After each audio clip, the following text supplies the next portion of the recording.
नमस्कार दोस्तों, स्वागत है आपका मेरे यूट्यूब चैनल पर। और देखिए कितने प्यारे पोर्चुला का पर्सलन के फ्लावर खिल रहे हैं। तो ये पर्सलन तो अभी नवंबर तक खिलती रहेगी अगर इसमें अच्छी धूप मिलेगी और कुछ फर्टिलाइज़र आप देते रहेंगे ना इसमें, तो ये खूब अच्छी फ्लावरिंग करती है। तो आज ना बहुत ही अच्छी फ्लावरिंग हो रही है और आज है 23 तारीख सितंबर की। और देखिए रेन लिली भी काफ़ी अच्छी फ्लावरिंग कर रही है, साथ ही कॉस्मोस में फ्लावरिंग शुरू हो गई है। तो इस समय ना गार्डन में बहुत सारे फूल खिले हुए हैं। और ये देखिए नया जो हिबिस्कस का था मल्टी पेटल फ्लावरिंग आज इसमें भी हुई है। काफ़ी बर्ड्स आई हुई हैं। और अपराजिता में बहुत सारी फ्लावरिंग हुई है, नीला वाला अपराजिता बहुत सारी फ्लावरिंग हुई है। तो इन सबको मैं तोड़ दूंगी पूजा के लिए, क्योंकि अगर ये छूट जाएंगे तो फली बन जाती है। साथ ही आप देख सकते हैं बालसम में बहुत अच्छी फ्लावरिंग हो रखी है। तो पूरा ही गार्डन इस समय फूलों से भरा हुआ है, बहुत सारे फ्लावर इस समय लगे हुए हैं सभी जगह।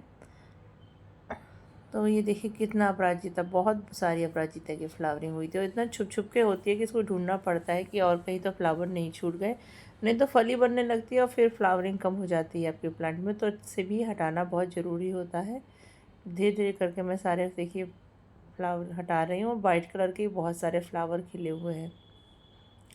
तो आज हम बात कर रहे हैं ना सितंबर के महीने में फ्लावरिंग करने वाले बहुत ही ब्यूटीफुल से फ्लावरिंग प्लांट की।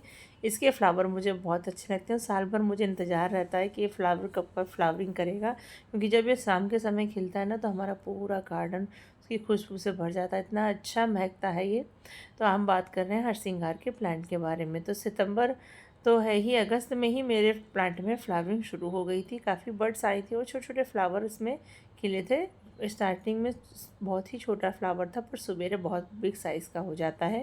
तो ये देखिए कुछ इस तरह मेरी अगस्त के लास्ट में इसमें ब्लूमिंग हुई थी और अब मेरे प्लांट में बहुत सारी आप देख सकते हैं बर्ड्स आई हुई हैं। पूरी चैन की तरह इसमें बर्ड्स आती हैं। जब पूरी की आगे जितनी भी स्टार्ट हो जाए इस तरह बर्ड से भर जाती है। तो सितंबर का महीना होता है हर श्रृंगार में फ्लावरिंग की लिए तैयारी हो जाती है, उसके में खूब सारी बर्ड्स आ जाती हैं। तो अगर आपके पास भी हर श्रृंगार का प्लांट है फ्रेंड्स और उसमें बर्ड्स नहीं आ रही है ना, तो मेरी दी हुई कुछ टिप्स आप ट्राई करिएगा, तो आपके प्लांट में भी अच्छी बर्ड्स आएंगी और खूब अच्छी फ्लावरिंग होने वाली है। बहुत ही ब्यूटीफुल सा प्लांट होता है ये। और इसके बारे में मान्यता है कि ये पुराणों से जुड़ा हुआ प्लांट है। इसको भगवान कृष्ण स्वर्ग से लाए थे अपनी पत्नी के लिए और तभी से ये प्लांट धरती पे आया है। इसके काफ़ी मेडिकल वैल्यू भी होती है, काफ़ी फ़ायदा करता है कई बीमारियों में भी। और ये सुंदर तो बहुत ही ज़्यादा होता है। तो प्लांट अगर आपके पास हरश्रृंगार का है तो इसे अच्छा पॉट दीजिएगा, क्योंकि हरश्रृंगार का प्लांट एक बड़ा पेड़ बन जाता है। तो जब भी हम इसे प्लांट लगाते हैं तो इस प्लांट को अगर हम थोड़ा सा बड़ा पॉट देंगे ना, तो इसकी हाइट भी काफ़ी होगी और साथ ही इसमें अच्छी फ्लावरिंग भी होगी। मैंने इसे एक बकेट में लगा रखी है। ये बकेट भी लगभग होगी 15 इंच की बकेट है और काफ़ी चौड़ाई भी है। इसमें देख सकते हैं आप, मेरा प्लांट हो गया 5 साल पुराना। ये इसमें 5वीं ब्लूमिंग आ रही है और देख सकते हैं आप इसको तने स्टेम को देख के ही लगा है कि इतना पुराना प्लांट है। और देखिए जहाँ जहाँ इस बार इसकी मैंने प्रूनिंग की थी वहाँ से मैंने इसमें इस तरह की नेल पेंट या आप फेविकोल या पेंट लगा सकते हैं, क्योंकि अगर ये सिरे खुले रह जाते हैं ना तो यहीं से लगातार बारिश जब होती है तो फंगस लग जाती है और हर श्रृंगार के प्लांट में अक्सर फंगस लग के प्लांट ख़राब हो जाता है। मेरे पास पहले भी ये प्लांट था 5 साल पहले, वो प्लांट भी इसी तरह फंगस लगने से ख़राब हुआ था। इसकी भी इसीलिए जहाँ से मैंने इसकी प्रूनिंग की थी वहाँ वहाँ मैंने इसमें इस तरह की नेल पेंट लगाती हूँ। देखिए कितनी ही सारी बर्ड्स आई हुई हैं, हर ब्रांच में इस तरह की बर्ड्स भरी हुई हैं, बहुत ही प्यारी बर्ड्स आई हैं।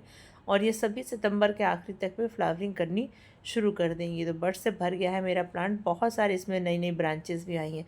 तो हर श्रृंगार का प्लांट एक पेड़ होता है, इसलिए हर साल इसकी आपको रिपोर्टिंग करनी पड़ती है।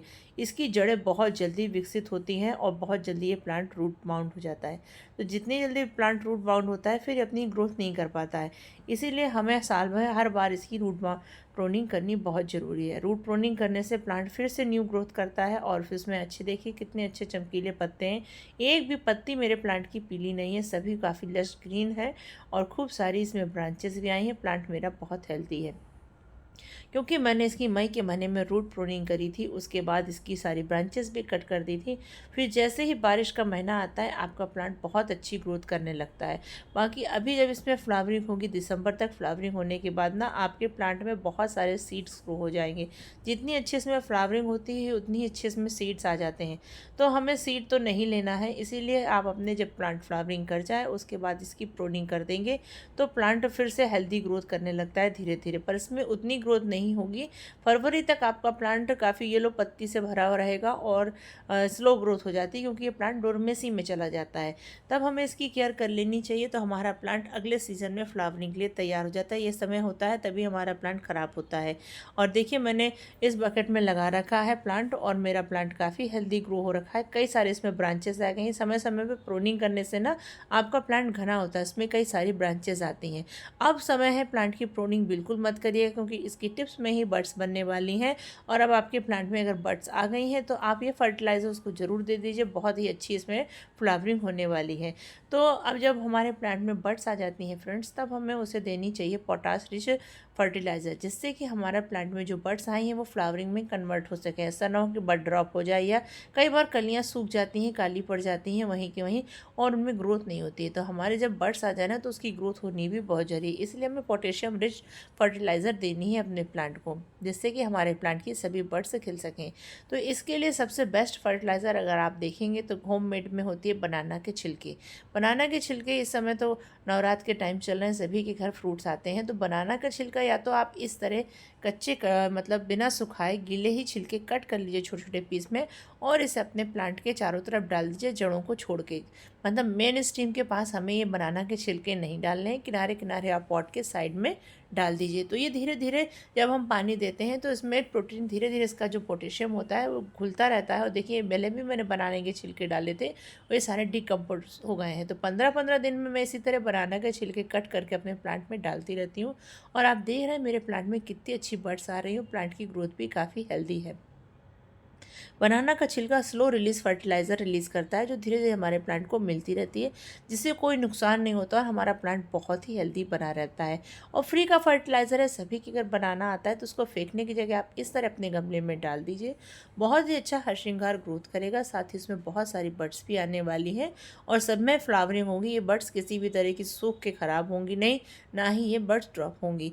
तो ये फर्टिलाइज़र आपको देना। देखिए ये वाला बनाना का छिलका पूरी तरह डिकम्पोज होगा। मैं दिखाती हूँ, इसके नीचे देखिए फिर इसकी रूट्स बढ़ गई है, क्योंकि हर श्रृंगार का पौधा एक पेड़ बनता है, इसीलिए ये बहुत तेज़ी से जड़ फैलाता है। और इसकी आपको हर साल इसकी रूट प्रोनिंग करनी ज़रूरी होती है अगर आप इसे पॉट में लगाए हैं।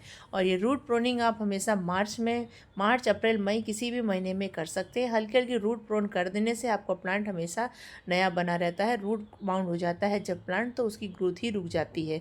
तो आप ये समय पे जब काम रूट बाउंडिंग जब आपके प्लांट में नहीं होगी, तो जब उसका फ्लावरिंग सीज़न आता है तो उसमें बहुत अच्छी सी बड्स आती हैं। साथ ही ये देखिए हैं कुछ ह्यूमिक एसिड के दाने जो मैं अपने प्लांट में देने वाली हूँ। ये भी प्लांट की फ्लावरिंग के लिए काफ़ी हेल्पफुल होते हैं। तो ये 1 चम्मच मैंने लिया हुआ है ह्यूमिक एसिड के दाने, और इनको मैं चारों तरफ इस तरह बिखरा दूंगी। तो ये धीरे धीरे स्लो रिलीज होते रहेंगे। जब भी हम वाटरिंग डालेंगे प्लांट में तो इस ऑयल में इसका थोड़ा थोड़ा सा जो पोषक तत्व हैं बाहर आएंगे और प्लांट को मिलते रहेंगे धीरे धीरे। तो प्लांट की जो बड्स हैं वो अच्छे से फ्लावर में कन्वर्ट हो पाएंगी। और इस समय प्लांट में ना मिली बग भी लग जाता है, इसीलिए आप हफ्ते में एक बार नीम ऑयल ज़रूर स्प्रे कर दीजिएगा। मैंने देखा है जब भी फ्लावरिंग आती है तो इसमें मिली बग लग जाता है, साथ ही छोटे छोटे स्पाइडर भी आ जाते हैं जब इसके सीड्स लगते हैं। और सीड लगने पे कई बार कैटरपिलर का भी हमला हो जाता है। तो इस टाइम आपका प्लांट काफ़ी सेंसिटिव रहेगा, इसलिए उस पर आप स्प्रे जरूर करिएगा। चींटियों का भी अटैक होता है जब फ्लावर आते हैं, क्योंकि फ्लावर की खुशबू और उसके मीठे उससे चींटियाँ भी अट्रैक्ट होती हैं। फिर चींटियाँ जब आती हैं तो आपके प्लांट में मिली बग भी आ जाते हैं। तो टाइम से आप नीम ऑयल का स्प्रे अपने प्लांट में ज़रूर करते रहिएगा और आपका प्लांट हेल्दी बना रहेगा। तो यही थी आज की मेरी शेयरिंग। अगर आपको पसंद आई हो तो प्लीज़ लाइक करिएगा, चैनल पर नया है तो सब्सक्राइब कर लीजिएगा। और फिर मिलते हैं कैसे अच्छे से टॉपिक के साथ। तब तक के लिए बाय बाय, राधे राधे।